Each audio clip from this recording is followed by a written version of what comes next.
You are listening to I Am Refocused Radio with your host, Shamaya Reed. This show is designed to inspire you to live your purpose and regain your focus. And now, here's your host, Shamaya Reed. Hey, welcome to I Am Refocused Radio. Once again, we are here today, and just like any other time, we have our very special guest for today. Today, we have a true honor talking to Jessica Baladad. She is a 5-year breast cancer survivor. She has a powerhouse story. I can't wait to dive in. She's going to share with us not just about her life, personal story, but her also being an advocate for something that you really would appreciate. So first and foremost, Jessica, I know your time is busy. So first, I want to say thank you for taking time off your calendar to talk to us on Refocused Radio. How are you doing today? I'm really grateful to be here. Thank you so much for having me. I appreciate your time. I know you have a very inspirational story. You have some technology that has to do with AI. And I can't wait to talk about that too. And that's a little teaser. But before we get into that, kind of share with the audience a little bit about yourself. Yeah, so I found a lump in my breast when I was 33 years old while performing a self-exam in the shower. Now, this is a habit that I actually developed at 18 when I accidentally found a lump. It was benign, had to have it removed. That put me in the habit of performing self-exams. So fast forward 15 years later, I'm in the shower, I'm doing a routine exam, and I find something. And it led to a stage 2B breast cancer diagnosis. So a self-exam saved my life, and I've become a passionate advocate for telling women how to take care of their bodies and speak up for themselves. I can't imagine how one would feel when they are in the midst of that situation when that happens to you. So for the audience, what some of the things that you took action on, because I can't imagine what's going through your mind, but obviously you have a amazing story to tell. But what was going through your mind at that moment, and how were you trying to prep yourself as far as what your next move was going to be? Transparently, I was terrified. I thought, oh my God, am I too young for breast cancer? I mean, I'm only 33 years old. I was in the best shape of my life. I lift weights. I've run marathons. I take care of my body. And I thought, breast cancer only runs on my dad's side of the family, even though we don't have a known gene mutation.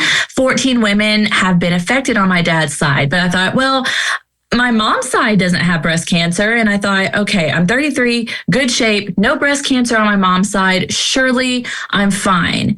And then I remembered I had just gone to the doctor 2 days prior. The nurse practitioner did a clinical exam of my breast. She felt them, and she said nothing to me about finding a lump. So I thought, okay, I gotta be all right. As it turned out, she thought I was too young for breast cancer. She did find the lump and didn't tell me about it. So thankfully, a self-exam is what ultimately saved my life. When you look at the family history, kind of tell us a little bit about how that, knowing the facts of that, kind of help you to understand, okay, this is what it might look like in the future, knowing this kind of information. So it took me 4 months to get a proper diagnosis. And when I found the lump in my breast, I thought, well, the doctor didn't tell me about this. She wasn't concerned about it. But the one thing that I kept thinking about is, how much does that family history play a role, even though it's just my dad's side? I mean, here I am 33 years old at the time. I thought I still had my whole life in front of me. I felt entitled to the rest of my life. And it was just looming. I'm like, okay, I, at the time, had an aunt who had stage 4 breast cancer and was actually actively passing away. I actually had to miss her funeral to start my cancer treatment. And so I just remembered, okay, I've got to do something about this. I remembered my family. I had met a woman just a year older than me who had just been diagnosed. And I thought, I've got to get myself back to the doctor. So even though I was kind of in denial about it, just knowing the family history, it just really echoed in the back of my mind to say, okay, you've got to do something about this. You have to go back to the doctor. You have to fight for yourself. When you look back at your treatment journey for the audience, what was your experience like, and what were some of the things that you learned about yourself, not just being strong, but just understanding that going through the process, you just gotta go for it. You know, you can't control what life happens to you, but you can control how you look at life. The moment that the radiologist in the ultrasound room looked at me and said, "I'm pretty sure this is cancer," I was stunned and I was shocked. But I knew in that moment that cancer ran in my family until it ran into me, and I was going to do everything that I could to do something about it. So I saw the oncologist who treated one of my aunts, my grandmother, and now me. And I said, "Look, take everything, scrape it all out of me. You say jump, I say how high. I am going right after whatever you say to do." So I did the 16 rounds of chemotherapy. I had a double mastectomy. I had 24 rounds, about 5 weeks straight of radiation. I had a preventative hysterectomy, and I did flap reconstruction, where they took fat, tissue, and blood vessels from my stomach and placed them in my chest to recreate my body. And I thought, I'm going to do everything that I can for myself. I've seen what cancer has done in my family. I see what the recommendations are. I see what my chances are for a reoccurrence. I'm going to do absolutely everything that I can. And I knew that I was fighting for the people who had come before me, and I was going to finish it and win. We know about, I kind of teased in the opening of the show about technology and AI and what you're doing. It's very exciting. We'll get into that in a second. But when you came up with Feel for Your Life app, at what point was the birth of that? Was it something you were thinking about during treatment journey, or was it something shortly after that you say, "You know what, I want to do something more about this"? The name Feel for Your Life came to me while I was in the shower going through chemotherapy. The shower is always where I did my self-exams. And at the time, I was losing my hair because of the chemo treatment. So there I was, literally watching my life go down the drain, and feel the shower, Feel for Your Life. It just serendipitously came to me. And I thought, this is it. This is the name. Now, I have a background in marketing and journalism and PR. And so when I got out of the shower, I ran to my computer and saved the URL, saved all the social handles. They were all available. Feel for Your Life. No extra spaces, no dots, no underscores. Feel for Your Life. It was all available. And I thought, this is it. This is the name.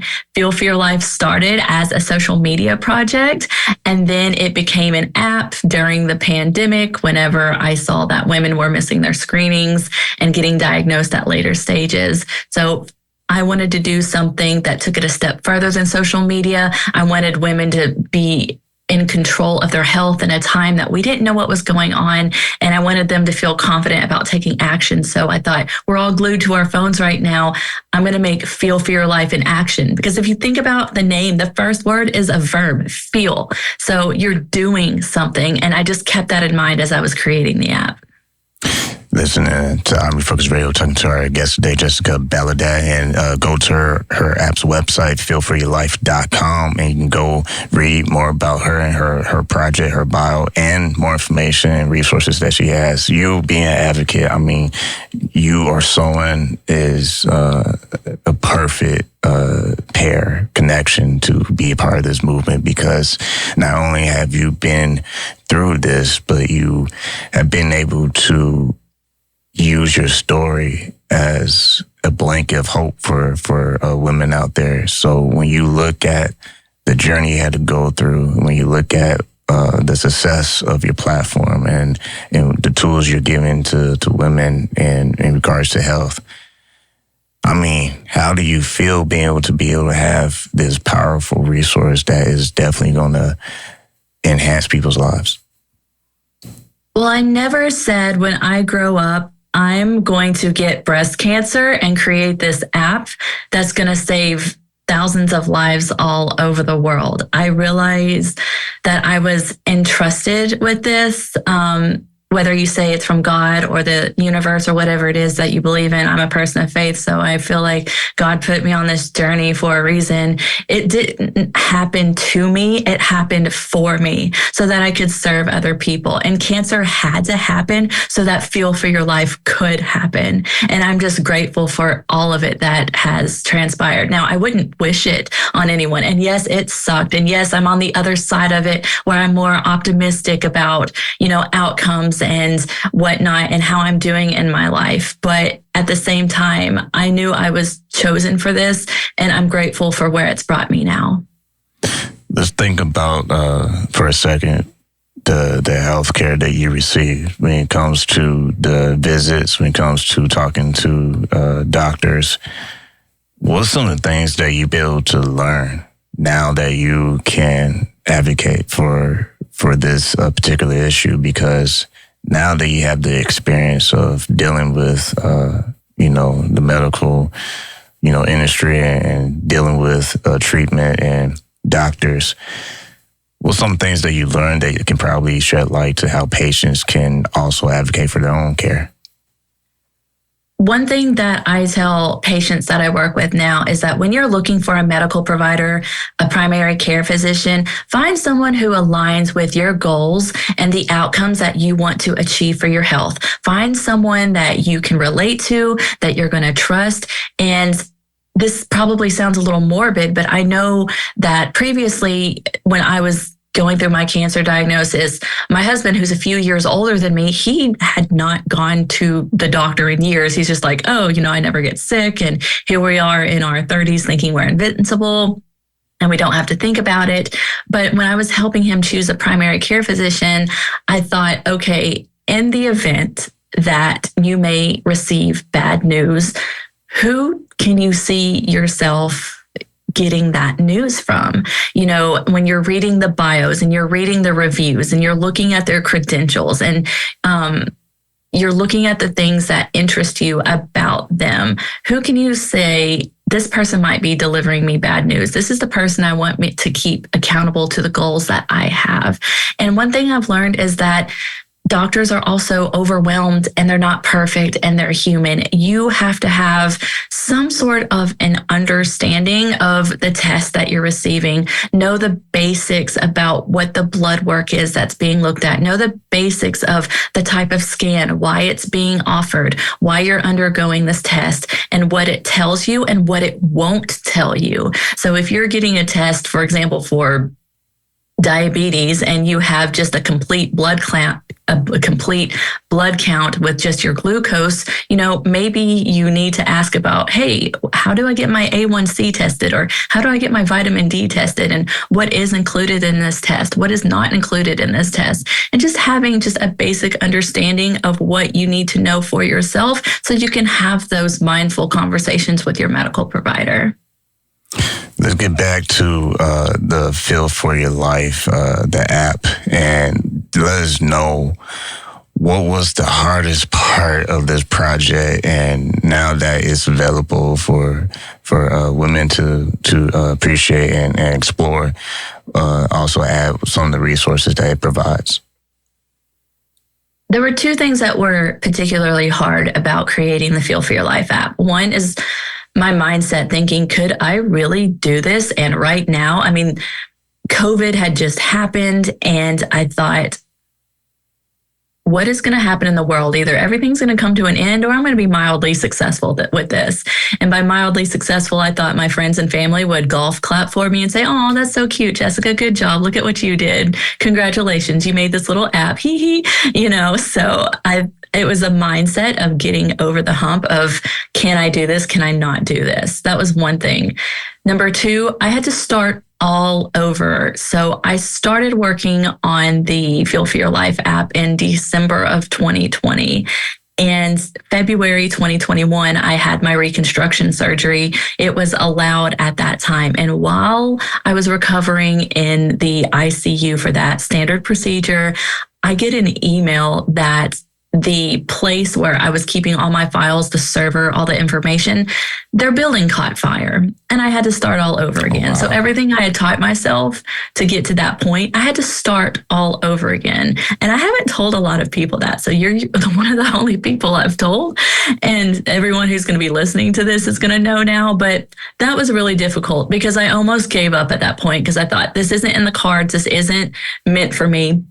But I just remembered, wait, there are other women, there are other people who are relying on this, who have told me they've been inspired by my story and my bravery for going through cancer. I said, I'm meant to do something with this. So after I recovered from surgery, I just picked everything back up and just kept moving forward. I got the tools, resources, and the people around me who have mentored me and encouraged me and have shown me the things that I need to relearn so that I could get it out to the public.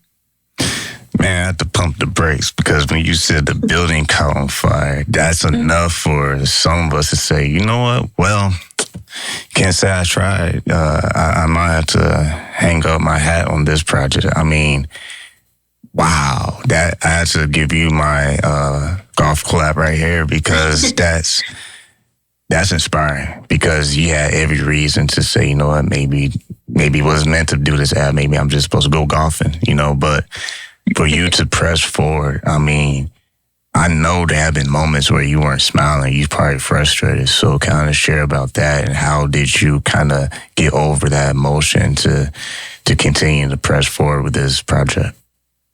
One, I was in the worst, most excruciating pain of my life recovering from that surgery. So you take that on top of the emotional toll of finding out that my app had basically been destroyed. I was not in a good place. Generally, if I'm in physical pain, when I was going through my cancer treatment, I could get over it through my mindset and my focus and where I wanted to be. But I was destroyed in that moment. And what sucked is that because I had a scar across my hip from hip to hip, it hurt to cry and have my feelings. So it was just like literally a gut punch at that time. But I thought, this isn't in my control, but there are things that I do have control over. There are things that I can still do for myself.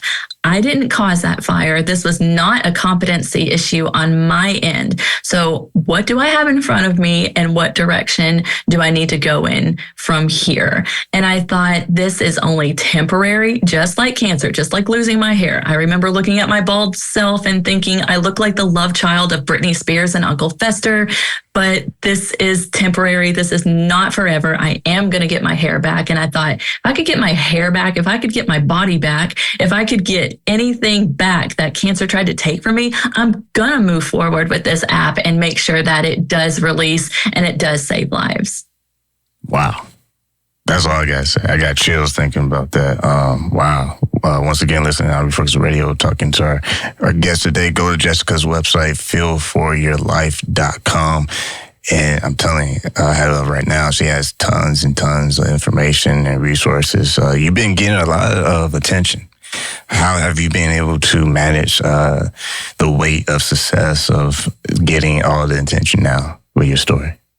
I take it in stride and I'm grateful for every opportunity. Just like I was on Watch What Happens Live with Andy Cohen. I've done Good Morning America. I've been featured in Pop Sugar. I'm just grateful for it. And I don't take it for granted when women come to me and say, thanks to you, I'm getting screened. Thanks to you, I know my breast density. Thanks to you, I'm doing my self-exams. There are even some women who have told me, hey, I found a lump. I got it checked out. It wasn't cancer, but now I'm having these conversations with my doctor. So I'm grateful for every opportunity that comes my way. And I just know that the opportunities that are presented to me are meant for me. And I'm never going to be denied anything that is truly meant for me. So whenever it is there, I'm just full of gratitude and appreciation for it. Let's talk about your family, how this has impacted your family. How did they respond to you just being resilient and motivated to be just determined to make this project come to life? But also, what was it like for your family seeing you go through what you had to go through when you were getting those treatments? It was very difficult to have to share the news with my husband and my dad and my sister and the people that I was closest to, because I was still trying to process it. But at the time, I remember my dad was one of the first people that I called, because he was getting ready to go to his sister's funeral. And I'm going to try not to get emotional through this as I mentally go back there, but I did not want to deliver news to him that now his daughter had breast cancer, because he was getting ready to bury his sister. So I felt horrible and guilty. And I just remember being in the ultrasound room with the radiation or the radiology tech. And I was by myself, and she gave me the phone, and I called my dad and I said, Dad, I need you to stop what you're doing right now. And I need you right now. I have some news to tell you. And I couldn't say it. I passed the phone to the radiology tech, and she had to finish it for me. I don't remember exactly what she said, but she handed the phone back to me, and my dad said, I'm going to send Tina, my stepmom, to come get you. Because I had kept this to myself for so long, knowing that I had an aunt that was dying, and I was in denial that anything was wrong with me. And in that moment, I had to accept it. I had to accept everything. And then there was my husband. He had just started a new job at the time, and I had to call him at work, and I couldn't say it over the phone. I said, I need you to leave work and meet me at my dad's house. Just go right now. And he was kind of confused too. He knew I was going to the doctor to get a lump checked out, but he just thought it was just like a girl's thing, and I was just a routine appointment. And I actually hid the seriousness of everything from them. So for the longest time, I hid the seriousness of this lump in my breast, because I had a sister getting married, family members who were not doing great and, getting ready to pass, husband starting a new job. I carried the weight of this lump in my breast for so long. And when I found out the news, it was actually a huge relief to know that, okay, I can put a name on it. Now that we have a name on it, now I can treat it. Now I can go after it. Now that we can come up with a plan. So it was scary and intimidating, but I just remember I got to stay strong for everyone else around me. They were getting visibly upset seeing me go through everything. So I took on their feelings, being a little bit of a people pleaser. I took on their feelings, and I just thought, I've got to do this for my former family members who have passed, and I got to do it for my family who is here now. And so I showed them that, yes, this sucks, but I'm going to get through it, and I will come out on the other side of it better and stronger. You've been listening to Refocus Radio, talking to our guest today, and I'm telling you, Jessica, your story is wow, awesome. That's crazy what you had to go through and endure, but you're making it look easy with this app and your position to advocate for women's health. Man, speechless, to be honest, man. It's amazing to hear that. Because not everybody goes through pain and take it as a mission. And it sounds like you're taking it as a mission when you could have just gotten better and say, you know what? I'm going to sit underneath the palm trees and sip on some QALY or something and just chill. Instead, you doubled down even after the fire. Even after that mishap with the app, you still doubled down. And that's not just commendable, but that's a testimony to your persistence and pushing yourself, when sometimes I could imagine that you probably felt like you might have been pushing yourself by yourself at times. So with that said, I'm going to take the last 3 minutes for you. Kind of what's your message to women out there who hear your story, and maybe they might be going through what you've been through? What would you say as someone who experienced this firsthand? Number one, don't make it personal. There is nothing that you did to bring cancer or any bad situation upon yourself necessarily. Sure, you play a role in it and have to take responsibility for your part and what you can do for yourself, but don't make the situation personal. Number 2, don't make it pervasive. Don't let it spread into other parts of your life. I remember going through cancer, wondering at first, is my family going to abandon me? Are my friends going to not want anything to do with me? Is my husband going to divorce me?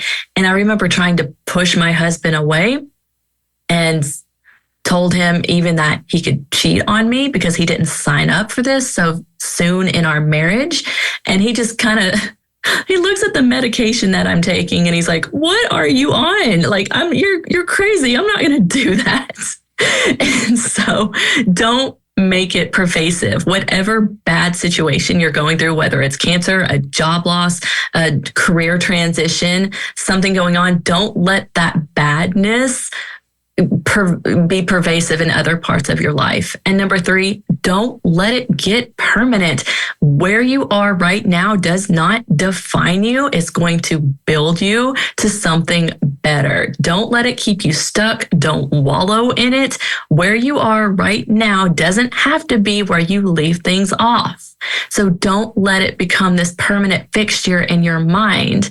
And you can move forward, go through it, honor your feelings where you are, let them be tools to how you're feeling, what signals they're sending you to make and take the action where you need to go in the future.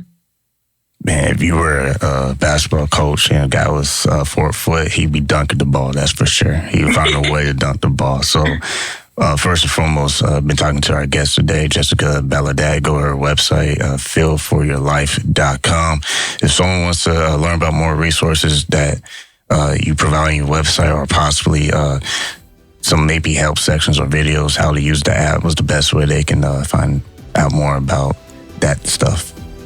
Sure. Well, the Feel for Your Life app is available in the App Store and the Google Play Store, and everything you need is right there at feelforyourlife.com. Like I always want to say to you, Jessica, thank you for your time.